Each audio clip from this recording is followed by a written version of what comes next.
Radiocarbon dating is only a starting point for dating early Quranic manuscripts, but other factors like paleography and orthography must be considered in order to get truly accurate dates. We'll explain why right now.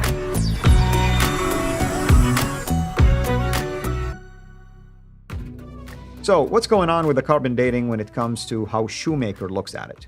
Now, Shoemaker, fascinating, and I think this is why he's so helpful. He not only shows us the difficulties with carbon dating, he comes up and he says, hold on a minute, there are certain scholars who you might say have stood behind carbon dating to give the analysis or the conclusions they come to in their own research. And one of the ones he brings up is you know him. He's well known. His name is Van Putten. He lives here in the United States, and he says this. He uses radiocarbon dating 14, and he believes it's so accurate that we can use it, he says, to determine the archetype of all Qurans. So he goes to it because it's scientific. It is something that everybody can agree upon, though the dates are widespread, as we said in the last episode. He uses it to pretty much stipulate that almost all of the earliest manuscripts are from the time of Uthman, 652, thereabouts. We saw for the dates 560. Yeah, he's a big advocate of the Quranic tradition. And he's a very big advocate of trusting the dating on this carbon dating. So let me show you what Shoemaker says. I'm just going to quote him, a few quotes from his book. There on page 70, he says that, well, actually, let's go to one on page 7, where he says that Van Putten mistakes the radiocarbon dates for bare facts. In his article, Shoemaker continues, Van Putten examines 14 Quranic manuscripts and determines, based on the form of a particular word, that they all derive from a common written archetype. Fair enough, Shoemaker says. He then assumes that this standard must have been established under Uthman, citing that radiocarbon dating of certain manuscripts, like the Birmingham Folio or the Tübingen manuscript, which we're going to talk about later, or the Sanaa manuscript. Those are the three main ones that he goes to. We're going to unpack each one of them as solid evidence of this fact. The two manuscripts whose radiocarbon dates he loves to cite, the Tübingen Qur'an and the MS Kaf 47 from Cairo, which is the Cairene manuscript. Yeah, by the way, both of them don't have the full Quran anyway. Interestingly, we're going to get that when we unpack them. I think we already talked about them earlier in a previous episode. But nonetheless, he still stipulates that regardless, these are Uthmanic because the radiocarbon dating supports that. In page 70, Shoemaker goes on and says, radiocarbon dating is not entirely accurate for dating early Qurans, at least not within a range narrower than a century or two. See the wide breadth that we're talking about. Indeed, scholars of the Dead Sea Scrolls, this is the biblical manuscripts that they found, the Old Testament, there in Qumran community, faced very similar difficulties when trying to radiocarbon date documents from that collection. Now, what Shoemaker doesn't say, and what I'll say real quickly, is the biggest problem they had with the Dead Sea Scrolls, which is in the same part of the world we're looking at. We're talking about the Middle East. We're talking a very dry environment. What Shoemaker does go on to say later, and what many scholars know, is that radiocarbon dating has to have a scale. And there are two scales that are used in radiocarbon dating. One scale is from California in the United States, and the other one is from the Far East over in Japan, both of which are not the same. They do not have the same carbon footprint that you would find in a much drier climate like the Middle East, like where the Dead Sea Scrolls were found, or where these manuscripts are. Now remember, these manuscripts that we're going to talk about, the Tübingen, the Sanaa manuscript, the Cairene manuscript, the Birmingham folios, the two folios that most scholars now believe come from the Petropolitanus manuscript, which is in Paris. These manuscripts were all controlled by the Ottomans, and from 1299 up until 1924. So you're talking about almost 600 years. These manuscripts were under their auspices, which means they would have been housed in places in Turkey. completely different than California or Japan. So even that carbon dating footprint, the scale or how fast that deteriorate would be different. No one has put a scale together from that part of the world, which you need to do. Nonetheless, using that scale, you can then see why many scholars are now in doubt. And this is what he's talking about. Dorosh comes into this whole... Francois Dorosh, Dorosh. who's a scholar, who's an authority when it comes to paleography, for instance. And Explain paleograph so people know what you're talking It's about. basically, you look at the style of writing, Yeah. and he really did an excellent job. He wrote on that. He has his own document, technically speaking, about for instance, the Abbasid tradition and so on and so forth. You look at certain letters in the manuscripts, and he comes up with the idea of how he can determine if it was a one scribe, two scribes, three scribes. He gives them kind of like a categories and so on and so forth. By looking at those, you can determine the style of writing, if it is Kufic, Hijazi, whatever it is, early Hijazi, late Hijazi, and possibly where it would have been written, and the date, average date for that. He goes on and he looks at decoration. Paleography does orthographic stylization that you're talking about, the style of writing, but also the dots. The dots, we know when the dots were added. We know when they were canonized. We know when they were being played around with. We know that the earliest dots were not really dots. They were actually vowels.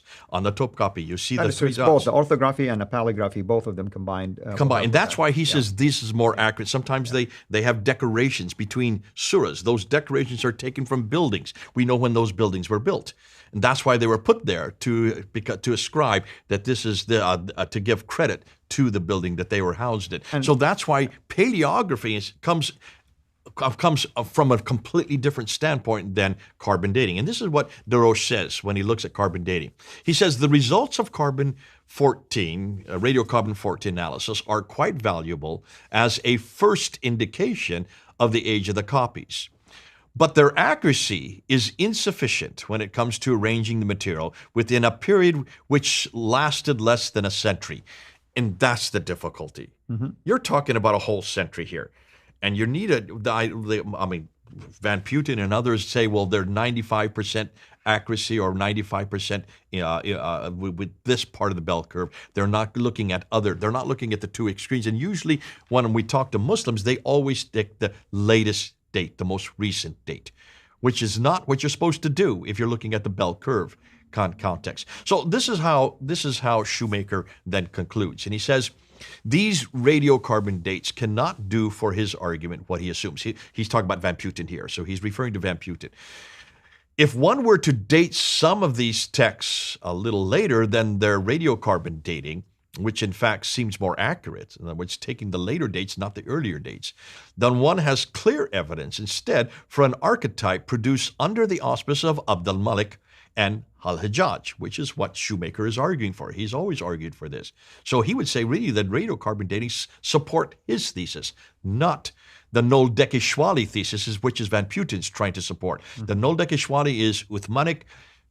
Van Putten is trying to support that. So as they clearly seem to be, he goes on and says, as they clearly seem to be more recent than their published radiocarbon dates would indicate.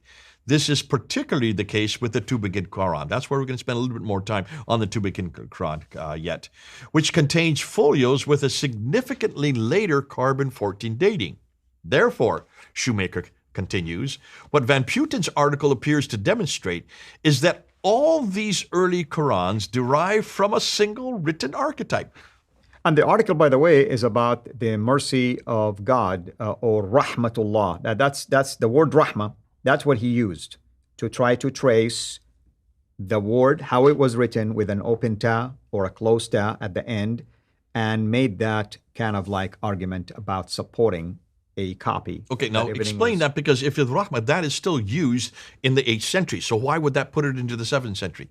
Well, that's just saying it comes from a common archetype. That's right. That's what he's saying. But then I don't have a difficulty with that. The difficulty is, when did that archetype exist? You can't use radiocarbon dating, is what Shoemaker is saying here. Continuing, he says, therefore, in light of the best interpretation of the data that we have for the earliest Quranic manuscripts, that archetype appears much more likely to be the imperial Quran established, imposed by Abd al-Malik and al-Hajjaj. And listen, Shoemaker makes a really good point. You're going to see why when we actually unpack the radiocarbon dating of the Sanaa manuscript, and that's what we want to do next. We want to go into that because the Sanaa manuscript is by far the most explosive. It's the latest manuscript. It's the most exciting manuscript. It looks like it's the earliest manuscript. But let's see what the radiocarbon dating, let's apply the radiocarbon test that Van Puten's been applying to every other one but the Sanaa. He stays away from the Sanaa. Why does he stay away from the Sanaa? Primarily because it is the oldest manuscript. Not only that, but his very argument also, there is an evidence in other early manuscripts that shatters it as well. But I'm not going to get into that detail. All that to say, if I were to use Shoemaker's own comments, which is fair, why can't we look at the later date? My other side of it would be, why don't we look at the earlier dates? Why can't we advocate for the earlier dates? Why is that? Well, obviously because there's a difficulty there and there's a contradiction. We're going to see that. That contradiction comes up. It comes up hugely, especially if you want to look at the Sanaa manuscripts. In the Sanaa, we have a palimpsest here. And the palimpsest makes it even more exciting because if Van Puten is arguing for an original Ur archetype, then that would be the lower layer of the palimpsest. Let's do that.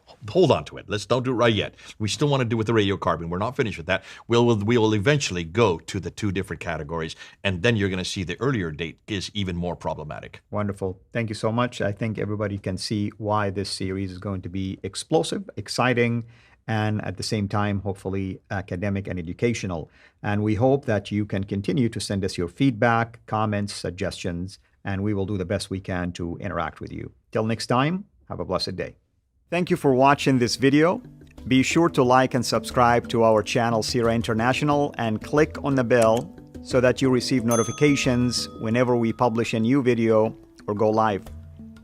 I would also like to appeal to you to consider becoming a Patreon patron by clicking the link right below. By doing so, you can give towards the production of these videos. There are also other options for you where you can give to our channel. I thank you from the bottom of my heart.